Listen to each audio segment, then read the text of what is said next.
आज की ये सच्ची घटना, ये सच्चा वाक़या दरअसल अपने भारत का नहीं बल्कि भारत का पड़ोसी जो मुल्क है, अपना पड़ोसी जो मुल्क है पाकिस्तान, वहाँ की है। वहाँ का एक शहर है इनायत अली बाज़ार, उस शहर की ये सच्ची दास्तान है, सच्ची घटना है। दरअसल 2021 में उस कस्बे में घर में बेडरूम पर एक व्यक्ति का, इंसान का कत्ल हुआ था।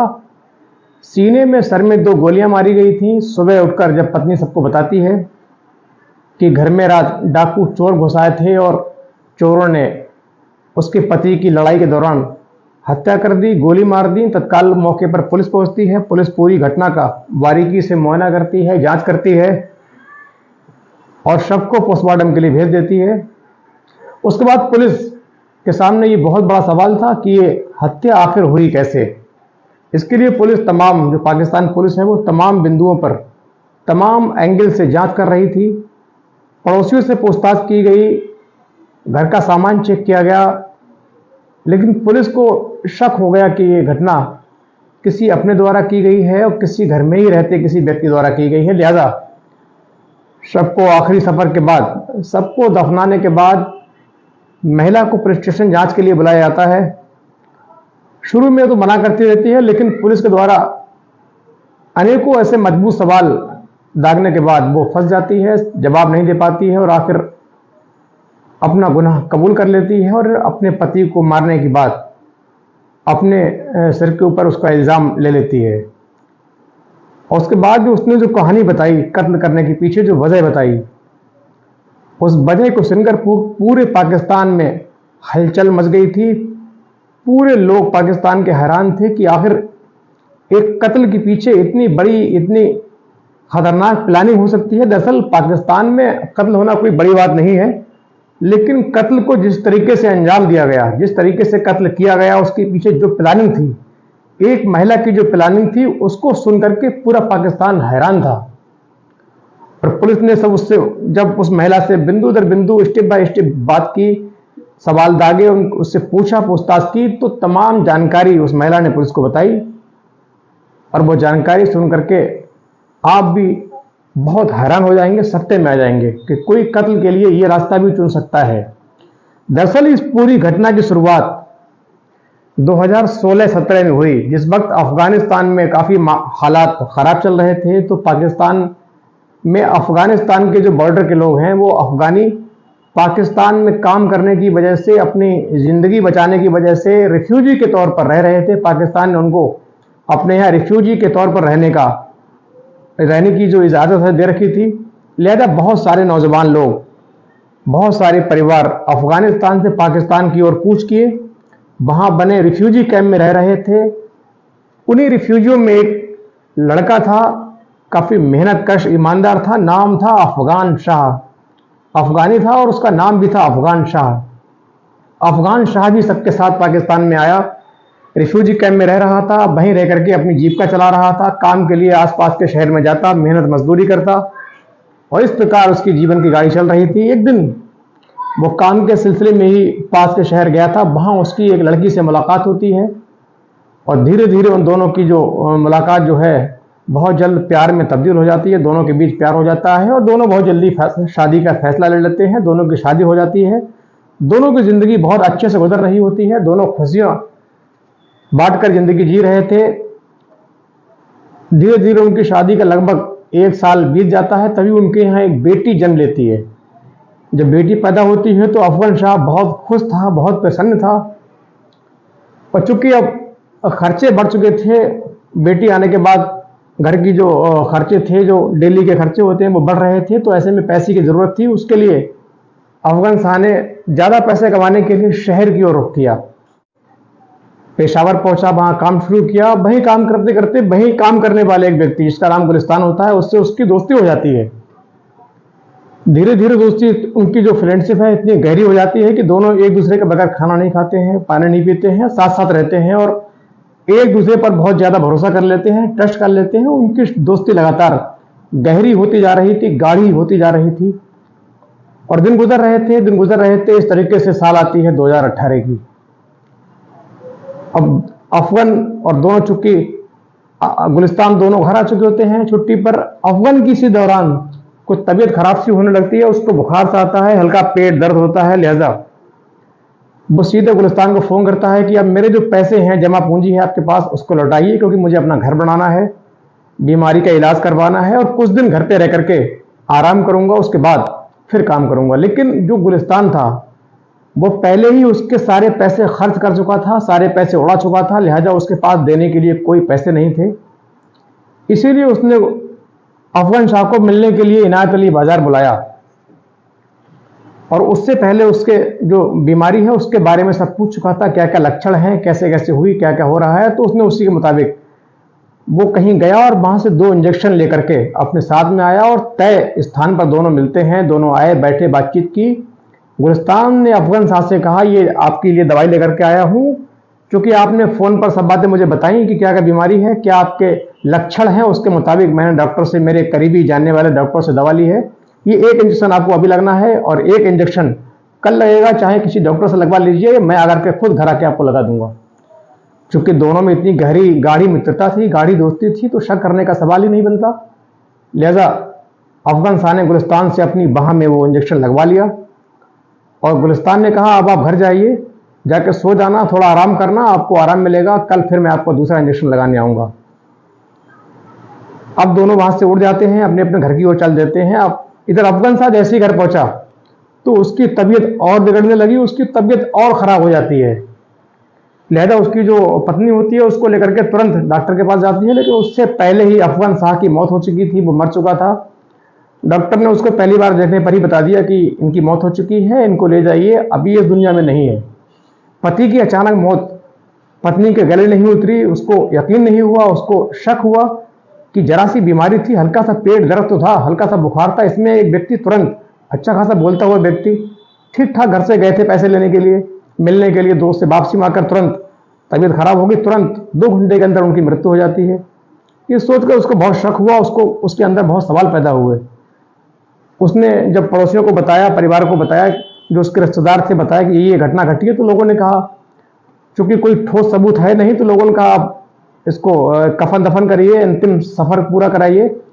अब मुकदमा करोगी, पुलिस कंप्लेंट होगी तो फिर पुलिस जांच करेगी, फिर बहुत दिक्कतें बढ़ेंगी, इन्वेस्टिगेशन होंगी, आना जाना होगा। लिहाजा चूंकि एक महिला थी तो जल्दी से बात मान गई, हिम्मत नहीं कर पाई बहस करने की, और उन्होंने उनका आखिरी सफर पूरा कर दिया, उसको दफना दिया। लेकिन उसके मन में जो सवाल था वो भी खत्म नहीं हुआ, उसका जवाब उसको नहीं मिल रहा था। उसको लगातार ये दर्द, ये चोट लगी थी कि उसके पति की कहीं ना कहीं गुलिस्तान ने हत्या की है, क्योंकि गुलिस्तान ने उसको आखिरी बार मिलने बुलाया, इंजेक्शन लगाया, उसके बाद लगातार तबीयत बिगड़ी और उनकी मृत्यु हो गई। तो गुलिस्तान पर उसको पूरा शक हो रहा था। लिहाजा उसने गुलिस्तान से फोन करके उस डॉक्टर का नाम पूछा जहां से इंजेक्शन आया था। तो गुलिस्तान ने जो नाम बताया, फिर उस महिला ने जाकर के वहां ढूंढा, लेकिन उस नाम का वहां कोई डॉक्टर था ही नहीं। इस प्रकार उसका शक और गहरा हुआ, शक और बढ़ा। और फिर एक दिन उसने गुलिस्तान को फोन किया और उससे कहा, जो पति ने पैसे इकट्ठे आपके पास किए हैं उनको लौटाइए, मेरी आर्थिक स्थिति इस वक्त खराब है, कमाने वाला कोई है नहीं, आपके दोस्त खत्म हो चुके हैं, लिहाजा मेरे पैसे वापस करिए।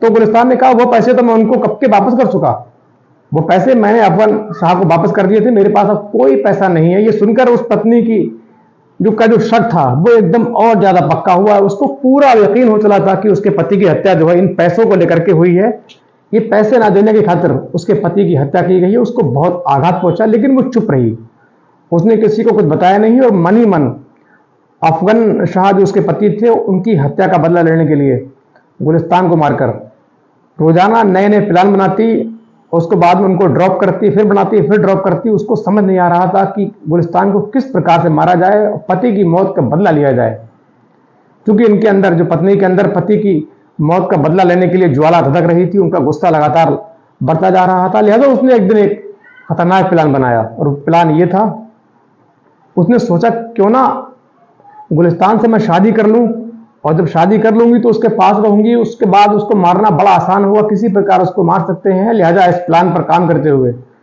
उसने गुलिस्तान तक अपनी बात पहुंचाई और उसको बताया कि अब तुम्हारे दोस्त नहीं है, मैं परेशान हूं, मेरी एक बेटी है, अगर आप मुझसे शादी कर लेंगे तो इस बेटी की जो परवरिश है अच्छी तरीके से हो जाएगी, बेटी का भविष्य खराब होने से बच जाएगा, मेरी जिंदगी पार हो जाएगी, मेरे सामने पूरी जिंदगी पड़ी है।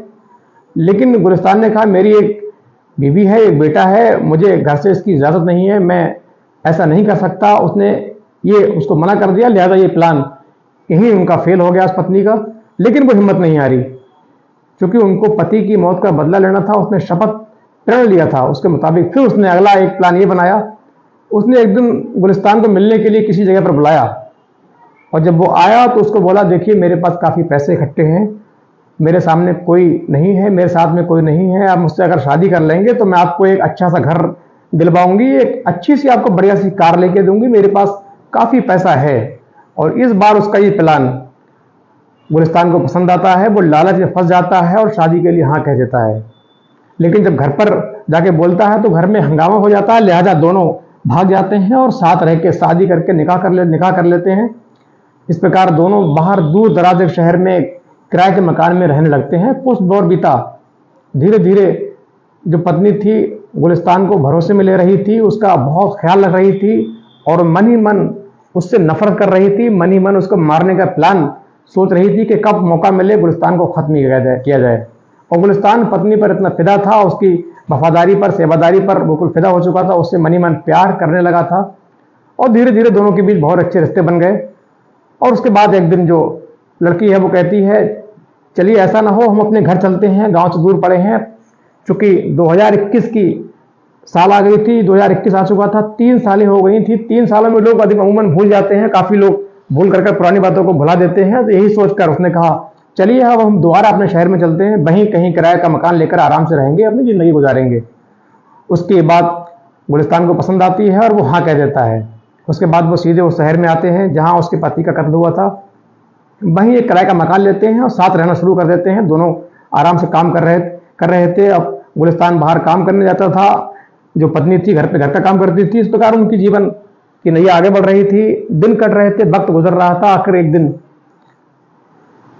उसने रात को प्लान बनाया कि अब कैसे इसको खत्म करना है। चूंकि वक्त बीत रहा था, उसकी ज्वाला धधक रही थी, उसकी नफरत बढ़ रही थी, लिहाजा उसने प्लान बनाया रात को उसको कैसे खत्म करना है, खत्म कैसे करूं। तो उसने तमाम सोचने के बाद उसने आखिर में ये तय किया कि कैसे ही कहीं से कोई पिस्टल या रिवॉल्वर मिल जाए तो उसको आराम से रात को गोली मार दूं, मारने में बहुत आसानी होगी। ये सोचकर उसने सुबह को उठकर गुलिस्तान को बताया कि चूंकि आप दिन भर बाहर रहते हो, देर रात काम करके आते हो, मैं यहाँ अकेली रहती हूँ, चोरों का मोहल्ला है, मोहल्ला इलाका अच्छा नहीं है, लिहाजा मुझे पिस्टल ला कर दे दो, जिससे कोई अगर घर में घुसे तो मैं उसे फायर कर दूं और मैं अपना बचाव कर सकूं।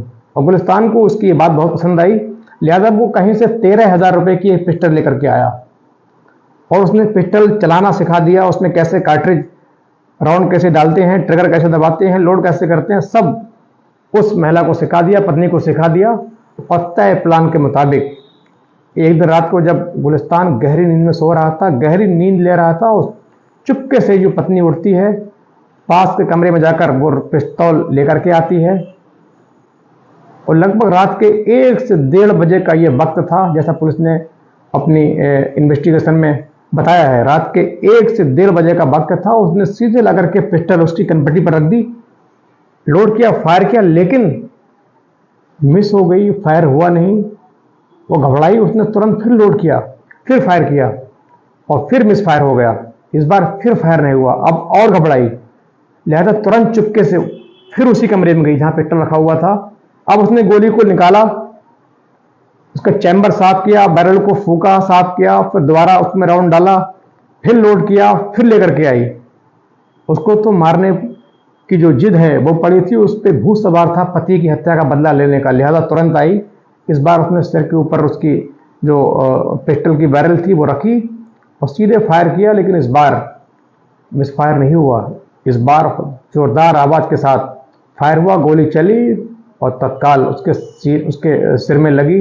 गुलिस्तान छटपटाने लगा, तत्काल उसने दूसरी गोली उसके सीने में दागी, तुरंत गुलिस्तान ठंडा हो गया, मर गया। उसके बाद उसने अपने हाथ साफ किए, बेड को ठीक किया और पति की अफगान शाह की तस्वीर निकाली, उसको देखा और उससे कहा कि मैंने आपकी हत्या का बदला ले लिया है। और सुबह तक बच्चे को संभालते हुए, अपनी बच्ची को संभालते हुए सुबह तक बाहर रही। और सुबह जैसी सूरज की किरणें बाहर फैली, बाहर जाके चिल्लाने लगी, रोने लगी कि पति का कत्ल हो गया है, चोरों ने चोरी की नीयत से पति को मार डाला है। और फिर पुलिस की जांच शुरू हुई। जैसा मैंने आपको शुरू में बताया, पुलिस ने सब सच उगलवा लिया, पकड़ा। फिर उसने सारी कहानी बताई कि मुझे पति की हत्या का बदला लेना था, मुझे जेल डाल दीजिए, मुझे कोई गम नहीं है। इस प्रकार उसको पुलिस ने तमाम जो औपचारिकताएं होती हैं पूरी करने के बाद जेल भेज दिया और इस प्रकार इस अध्याय का अंत हुआ। और ऐसे वीडियो लगातार हम बनाते रहते हैं। ऐसे वीडियो बनाने का हमारा सिर्फ मतलब ये है कि इन घटनाओं से आप सबक लें, जिससे आप सुरक्षित रहें, संरक्षित रहें, आप होशियार रहें, अलर्ट रहें, सावधान रहें, महफूज रहें, क्योंकि आने वाला कल क्या होगा ना मुझे पता ना आपको पता। लिहाजा इन घटनाओं से सबक लेकर के हम अपने आने वाले कल को महफूज जरूर रख सकते हैं। इस एपिसोड में इतना ही। अब दीजिए इजाजत, कल एक नए एपिसोड के साथ फिर हाजिर होंगे। तब तक